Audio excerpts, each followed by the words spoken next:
seconds to go. Munchie has it spotted at the 23, a 33-yard attempt for Bergner for the win. The snap, the kick on the way, it's on the way, and it is Coyotes win! Coyotes win! A 33-yard field goal by Miles Bergner with no time remaining. Oh my goodness. And the Coyotes have beaten the Bison in Fargo for the first time since 1978. It's a fabulous win. I'm honestly more happy for our team than I am for myself, and more happy for my coaches. I'm real happy too, but this, can't tell you how good I feel about it for them.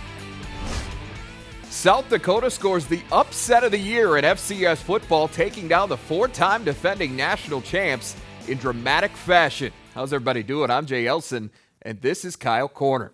Well, there were a number of reasons to doubt South Dakota on Saturday. For starters, the Coyotes were coming off a pair of lopsided losses in conference play. They'd also been outscored 143-7 in the previous three meetings with North Dakota State. They hadn't won in Fargo since 1978. And last but not least, the Bison, who came in ranked second in the country, were riding a 26-game home winning streak. Not exactly a favorable formula for an upset. But here's the thing. The guys who had to believe, the players and coaches in that locker room, did. And it propelled them to arguably the biggest win in program history. Let's take you through it. 18,420 on hand at the Fargo Dome, where the Bison hadn't lost since October 13th, 2012. And it looked early like they were well on their way to a 27th straight home win. Carson Wentz to Darius Shepard, 37 yards for the touchdown, 14-0 Bison after one. Momentum started to change hands in the second. Ryan Sager led the way. He breaks loose in the quarterback draw, 37 yards to the NDSU 40. That run a career long for Sager. 6 plays later, he caps off the drive with his arm. 8-yard toss to Brant Van Rukel, his second touchdown in as many weeks, and it's 14-7. Next possession, the Coyotes show a little creativity. Sager, the jump pass to Trevor Bama, and he's got some help. Bama finally taken down inside the 10-yard line, but not before he picks up 73 yards, which was also a career long. And it would set up this. Sager on the QB keeper. First rushing touchdown of the year for him, and it ties the game at 14. North Dakota State would answer just before the half. Wentz with his second touchdown pass of the day. This one to Andrew Bonnet. Bison up 7 at the break. Third quarter now. The Coyote defense starts to swarm. Andrew Van Ginkel drops Wentz for his league-leading 6th sack of the year. One of his 7 tackles on the day. Fast forward to the fourth. NDSU looking to add to its lead, but Cam Peterson pushes the 40-yard field goal attempt wide right. So it's still 21-14 Bison, but not for long. Coyotes take over at their own 28-yard line, and Sager leads them right down the field for the game-tying score. He finds his fullback, Drew Potter, for an 8-yard touchdown, and it's 21-all with 4:47 to go. After the defense forces a 3-and-out, Sager and company get one last chance, and a big play here. Sager gets sacked, but NDSU's Nate Tangway flagged for ripping off his helmet, so instead of losing yards, the Coyotes gain 15 and a first down. And on the very next snap, Bama finds some room off the left side. He takes him into field goal range with a 14-yard pickup. Bama carried 20 times for 94 yards on the day.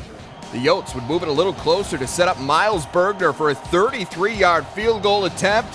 He'd missed from 47 earlier in the day, but this one was right down the middle. South Dakota rallies from 14-0 down to upset the second-ranked Bison 24-21 for their first win in Fargo since 1978. And not only does it snap North Dakota State's MVFC record 26-game home winning streak, but it also brings an end to the Coyotes' 14-game conference losing streak.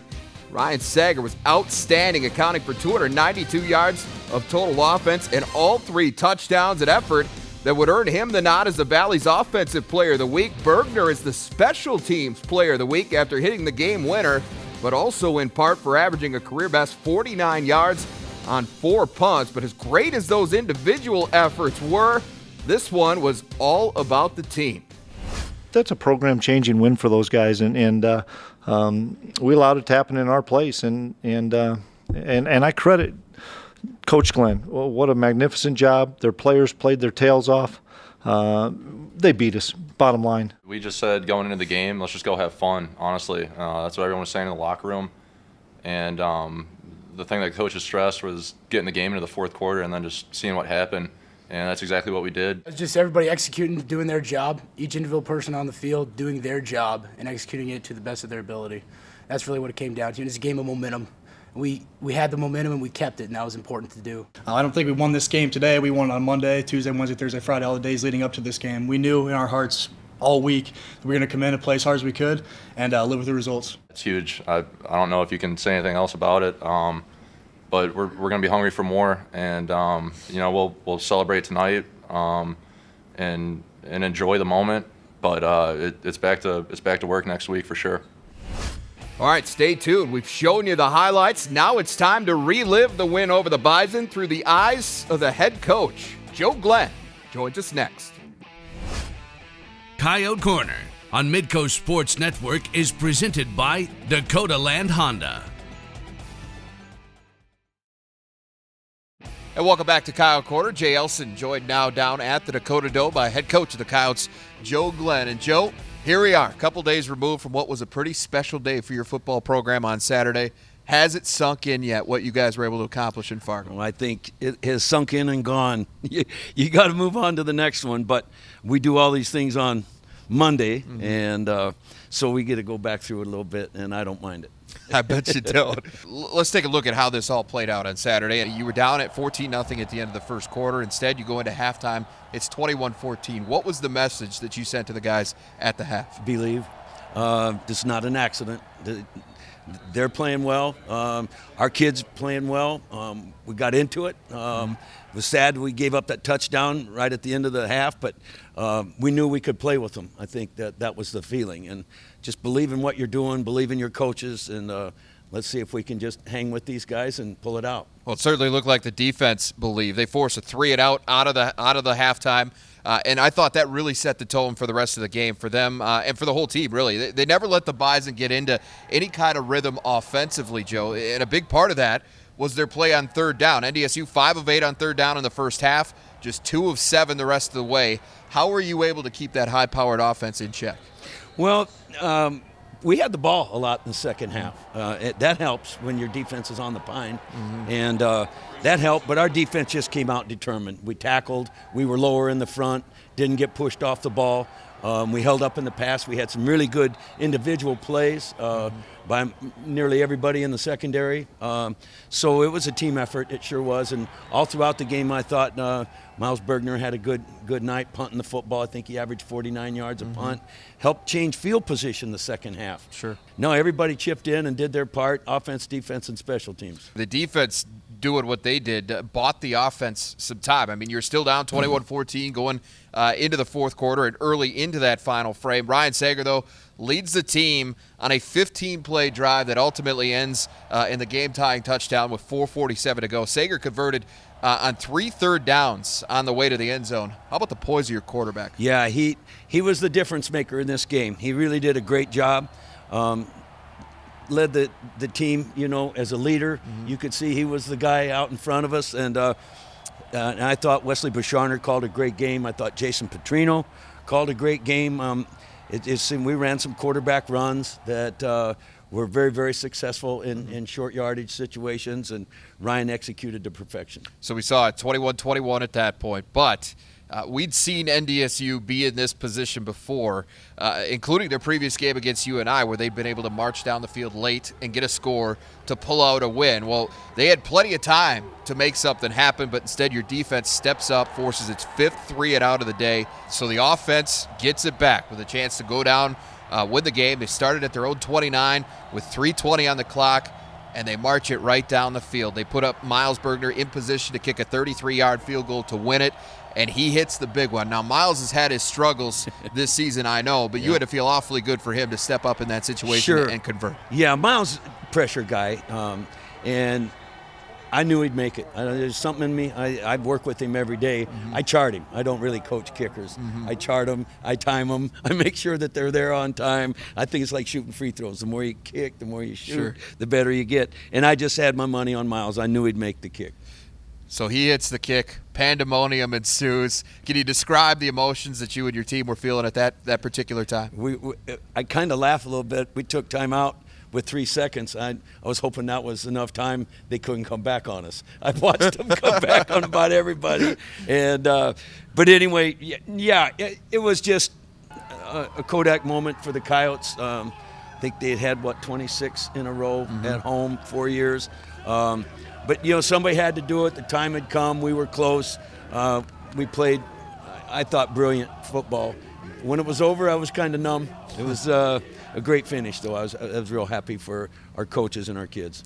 As you look at it now, how big is this win? How big can it be? Well, I hope it's a catapult. I hope that this gives our kids that belief. And that's what we talked about at halftime. I think our kids have believed all year, but when we can play with all 3 phases of the game working, we're a pretty good football team.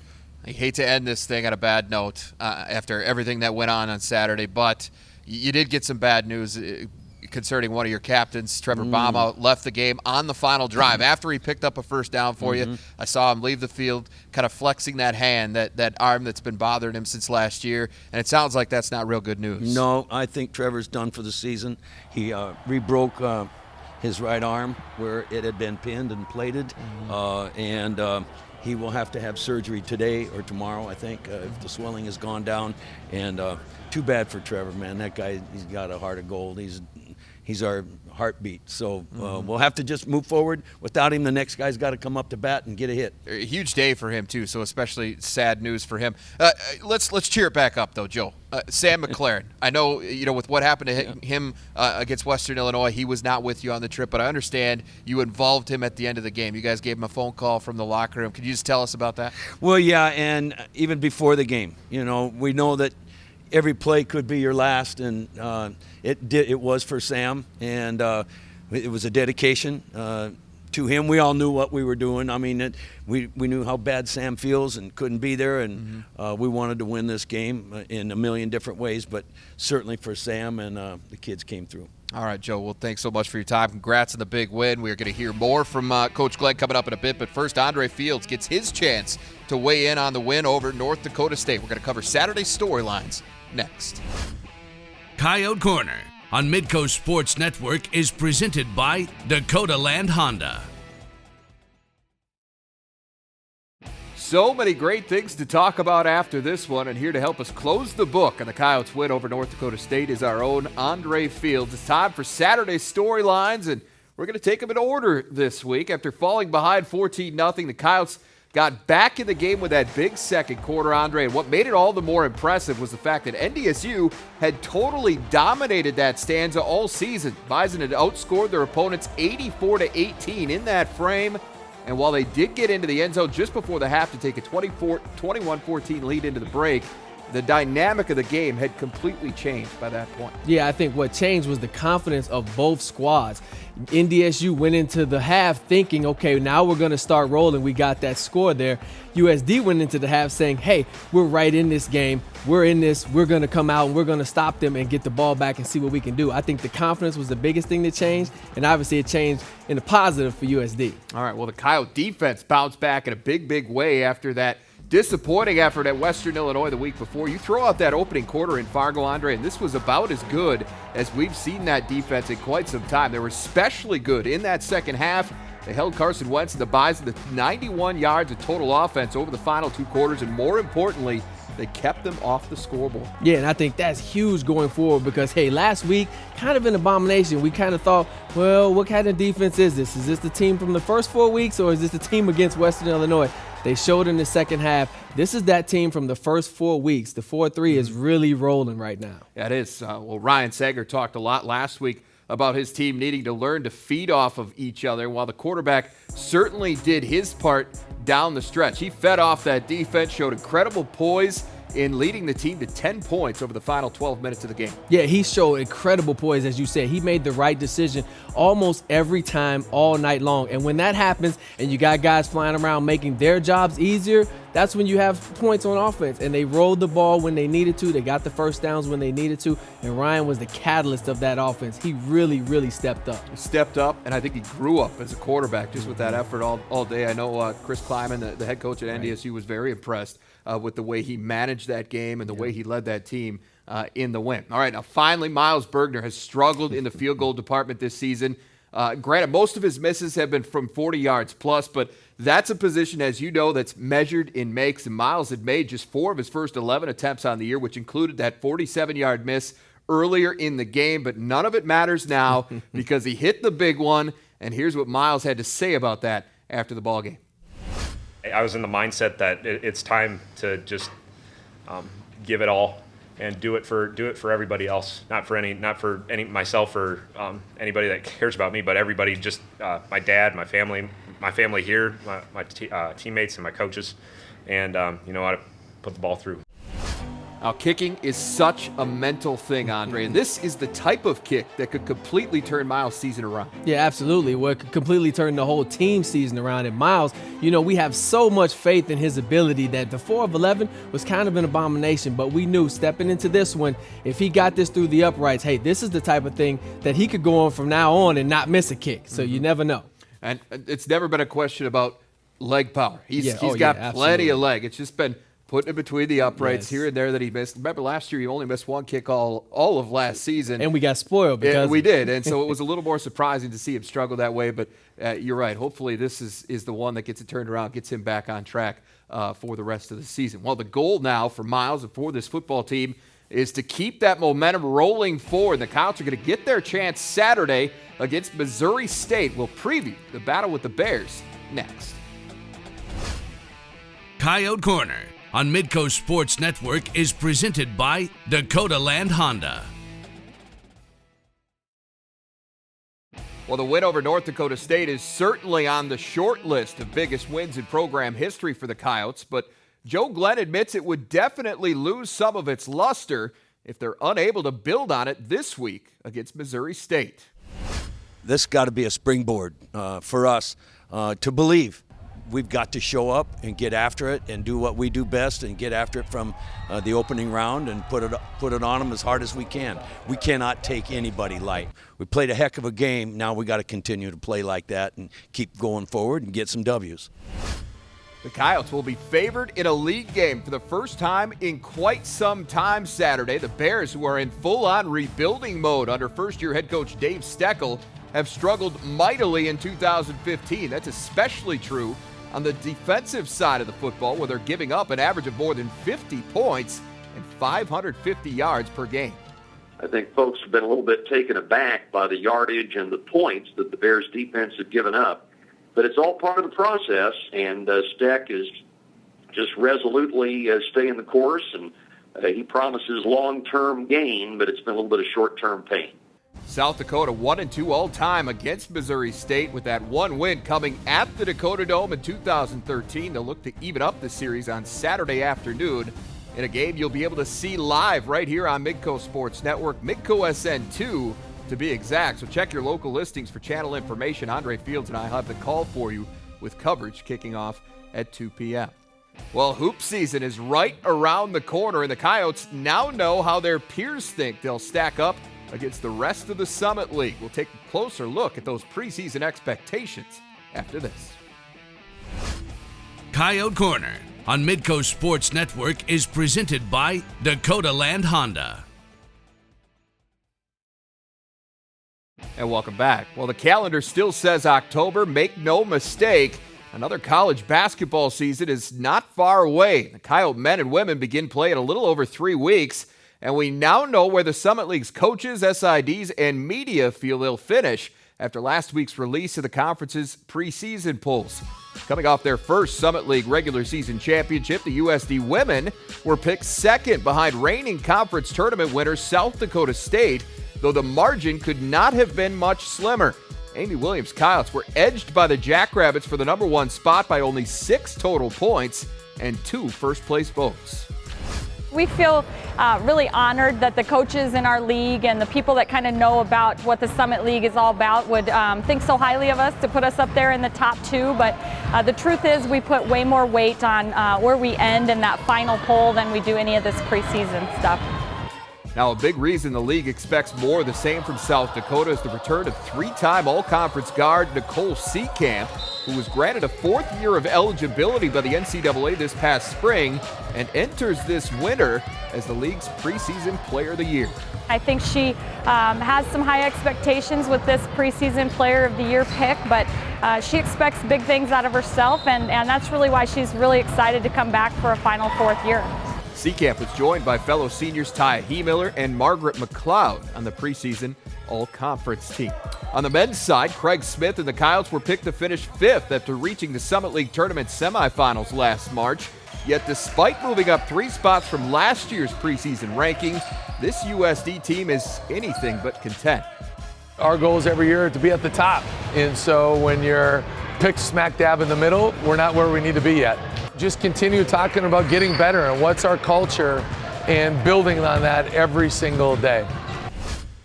Now, the Coyote men open up their season on November 13th with 3 games at the Northern Illinois Showcase in DeKalb, while the women open up that same night in Salt Lake City against Utah. All right, that's going to do it for us for this week. For Alex Heinert, I am Jay Elsen. We'll see you back here next Tuesday night for another episode of Coyote Corner.